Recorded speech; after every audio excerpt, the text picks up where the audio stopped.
गरीब, किसान, युवा और महिला, इनसे जुड़े हुए मुद्दों पर चर्चा करने, समीक्षा करने और उसे परिणाम तक पहुंचाने का सबसे अच्छा प्लेटफॉर्म संसदीय प्रणाली में कोई है तो वह विधायिका होती है। हर जनप्रतिनिधि अपने अपने क्षेत्र की समस्या को वहां रख सकता है और सरकार से उसके समाधान का रास्ता निकलवा सकती है। इस प्लेटफॉर्म का बेहतर उपयोग हो, यह बीजेपी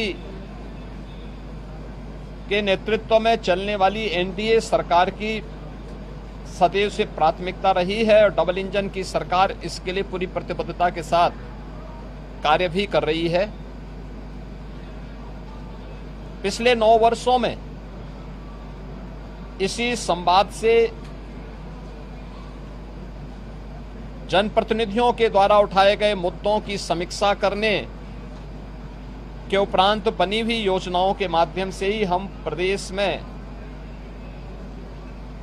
कुछ बेहतर करने का प्रयास कर पाए हैं। उत्तर प्रदेश के परसेप्शन को बदलने में, आमूलचूल परिवर्तन करने में हमें सफलता प्राप्त हुई है। उत्तर प्रदेश को देश के बीमारू राज्यों से उभार करके एक रेवेन्यू सरप्लस और इकोनॉमी का ब्रेक थ्रू स्टेट के रूप में प्रस्तुत करने का भी एक अवसर प्राप्त हुआ है।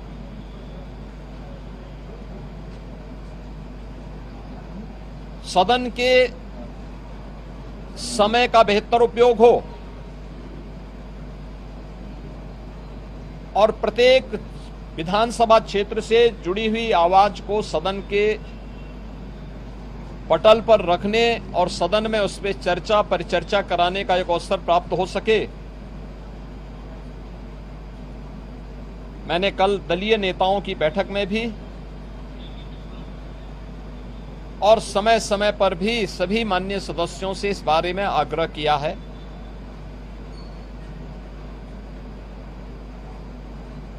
अच्छा होता कि इन मुद्दों पर चर्चा करने की बजाय युवाओं के कल्याण के लिए क्या 9 वर्षों में हुआ है और वर्तमान में क्या कुछ करने जा रही है सरकार। आधी आबादी महिलाओं के सुरक्षा, उनके स्वावलंबन और उनके सम्मान के लिए क्या 9 वर्ष में किया है और आगे क्या करने जा रही है। अन्नदाता किसानों के जीवन में परिवर्तन लाने और उनके चेहरे पर खुशहाली लाने के लिए क्या कदम उठाए गए हैं। इन सभी मुद्दों को लेने के साथ ही गरीबों के कल्याण के लिए वेलफेयर स्कीम ने,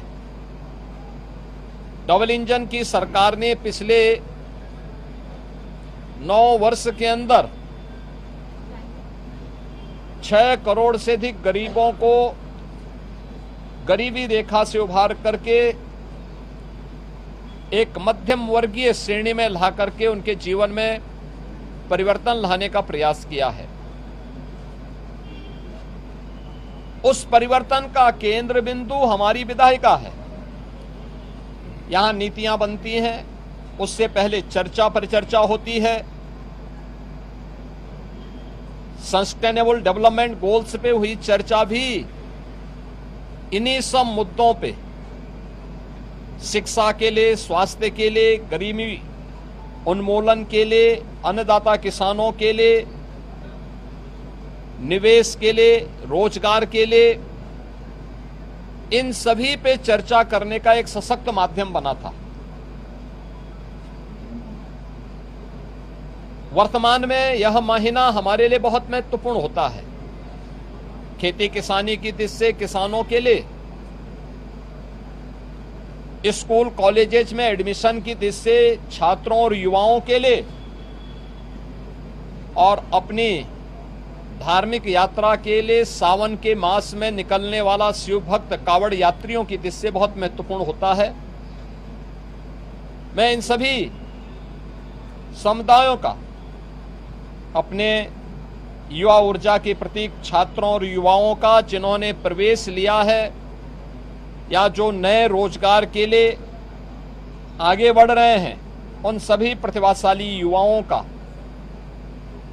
हृदय से अभिनंदन करता हूं, उनके लिए अपनी शुभकामनाएं व्यक्त करता हूं।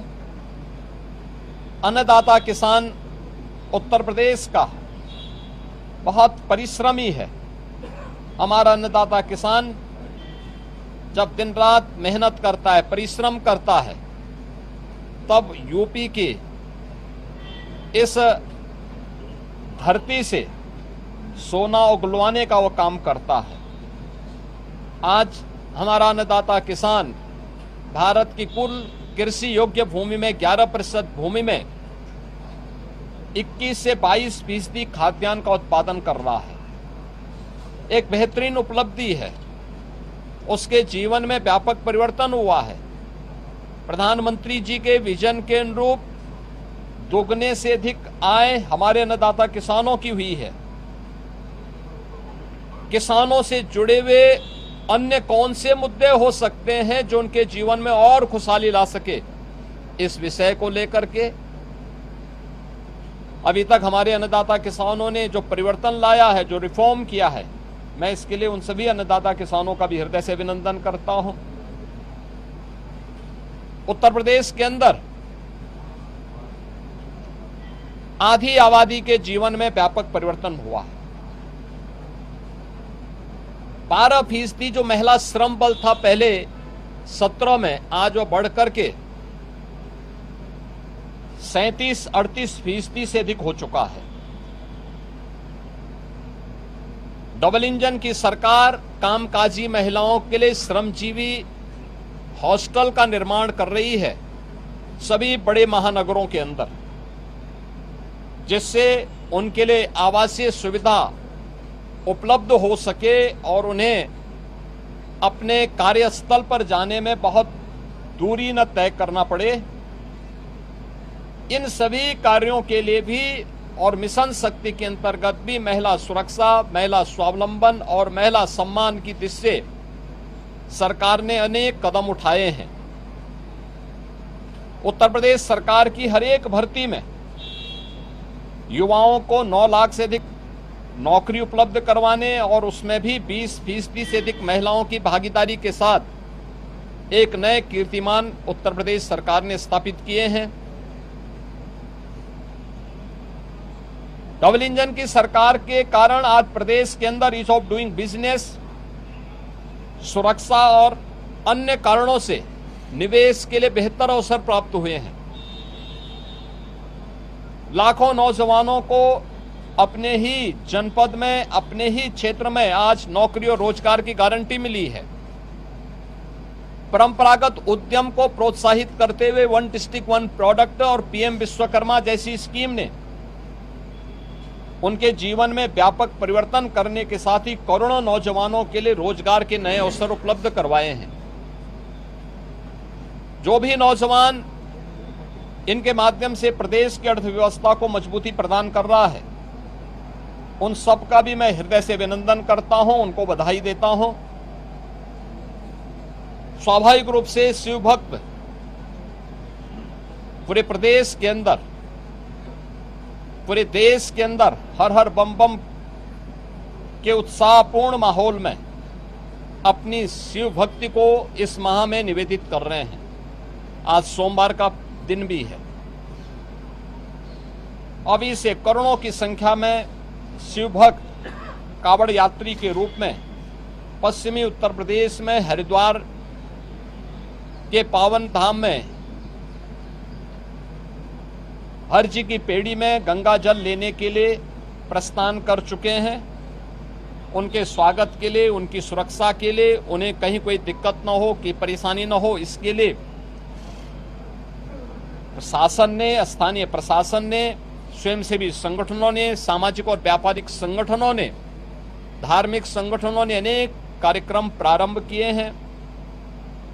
हमारे माननीय सदस्यगण भी इस कार्यक्रम में भाग लेने के उत्सुक हैं और इसीलिए 7 अगस्त से उन्हें उन कार्यक्रमों में भाग लेने का अवसर प्राप्त होगा।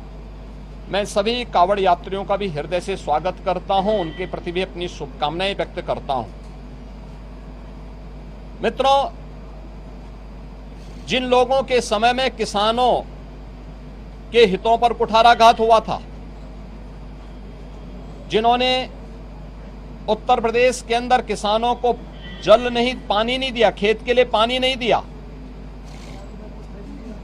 जिन्होंने अन्नदाता किसानों के हक पर बिचौलियों का वर्चस्व स्थापित करवाया, जिन्होंने उत्तर प्रदेश के अन्नदाता किसानों को असुरक्षित करते हुए उनके जीवन में बदहाली लाने का पाप किया था। 2007 से 2017 के बीच में 29 चीनी मिलें बंद हुई थी, 21 चीनी मिलें औने पौने दाम पे बेच दी गई थी।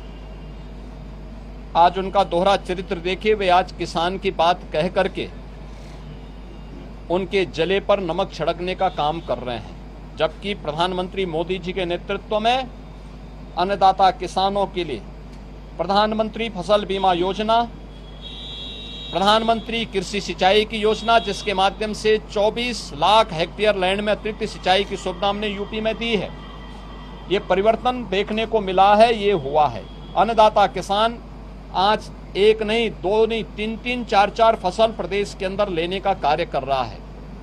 पैक हाउसेज के माध्यम से यहां से औद्यानिक फसलों का एक्सपोर्ट हो रहा है, विभिन्न देशों में हो रहा है।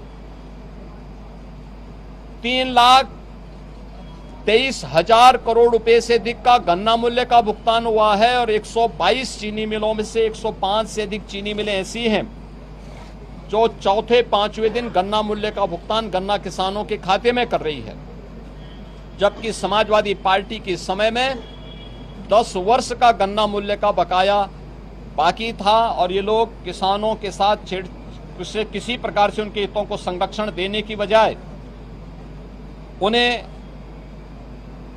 आत्महत्या और पलायन करने के लिए मजबूर करते थे। उनके ट्यूबवेल सुरक्षित नहीं थे।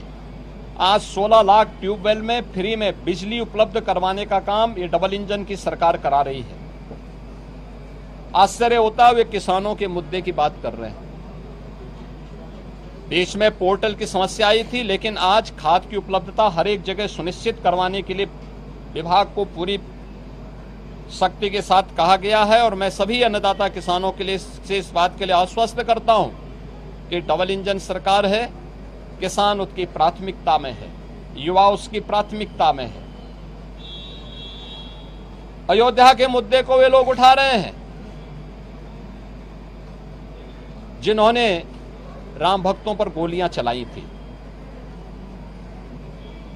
जो जय श्री राम बोलने पर लाठी गोली चलाते थे, जिन्होंने श्री राम मंदिर के निर्माण में वकीलों की अपनी फौज न्यायालय में खड़ी करके इस पूरे कार्यक्रम को बाधित करने का प्रयास किया था। और राम मंदिर में चंदा चोरी की बात वे लोग करते हैं जिन लोगों के जेब से एक पैसा भी राम मंदिर निर्माण के लिए नहीं निकला है। इनके दोहरे चरित्र को देश देख रही है, दुनिया देख रही है। मैं आज के इस अवसर पर सभी माननीय जनप्रतिनिधियों से इस बारे में कहूंगा कि वे सदन में एक स्वस्थ चर्चा परिचर्चा को बनाए रखने के लिए कार्य करें। हमारे सभी सरकारी कर्मचारियों ने, आउटसोर्स से जुड़े हुए, संविदा से जुड़े हुए कार्मिकों ने पिछले 9 वर्ष में मेहनत की पराकाष्ठा करते हुए जो मेहनत की है, उनके वेलफेयर के लिए भी सरकार पूरी प्रतिबद्धता के साथ कार्य कर रही है।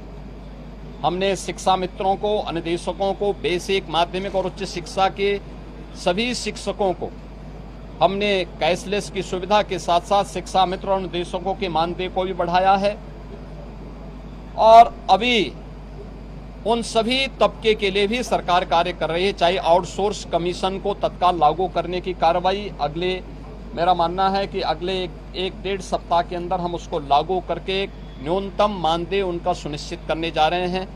इस सरकार की प्रतिबद्धता का हिस्सा है। आंगनबाड़ी, आशा वर्कर, रसोइया, ग्राम चौकीदार, इन सभी के लिए भी सरकार ने उनके एक हैंडसम मानदेय उनको प्राप्त हो और उनकी सेवाएं इसी प्रकार से प्रदेश के हित को संवर्धित करने के लिए कार्य करेगी। इसके लिए हम लोगों ने सप्लीमेंट्री बजट का सहारा लिया है और मैं विश्वास करता हूं कि प्रदेश के हित के लिए 25 करोड़ जनता के वेलफेयर के लिए, उनके विकास के लिए विधानमंडल की इस कार्रवाई को शांतिपूर्ण ढंग से चलाने के लिए हमारे विपक्षी साथी नकारात्मकता की राजनीति को छोड़ करके एक सकारात्मक राजनीति को आगे बढ़ा करके उत्तर प्रदेश के इस बदले हुए परसेप्शन को प्रदेश के विकास के लिए और प्रदेश की समृद्धि में अपना योगदान देंगे। मैं एक बार फिर से सभी मान्य